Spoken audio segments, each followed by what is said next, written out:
काय झालं तुम्हाला माहित आहे यापूर्वी देखील. आता मी ते राजकारणामध्ये जाऊ इच्छित नाही, परंतु एक उदाहरण मी मिलिंदजी तुम्हाला सांगू इच्छितो. तुम्हाला माहित आहे, तुम्ही साक्षीदार आहे. 26 जुलै 2005 26 जुलै 2005 ला ते अतिवृष्टीचं दृश्य आठवा. या ठिकाणी बाळासाहेबांच्या बद्दल कोणतरी बोलत होते इकडे.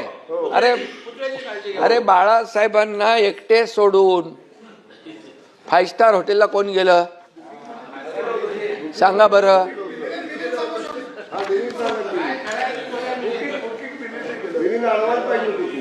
सभापती महोदय, म्हणजे काय आता जे लोक बोलतात त्यांना जुनं थोडं आठवून आपल्याला माहिती करून दिली पाहिजे, विसरतात.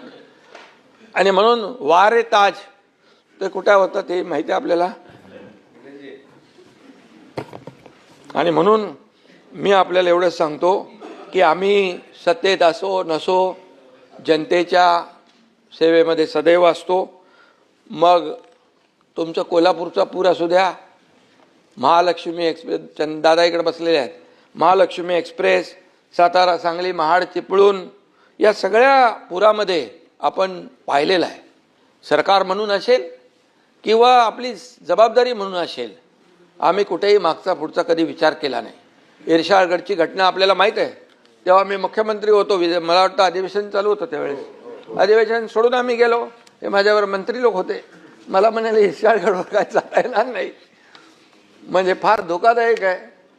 पण मी त्यांना सांगितलं मी जात नाही आहे, तुम्ही आता जा, मी पण जातो आहे.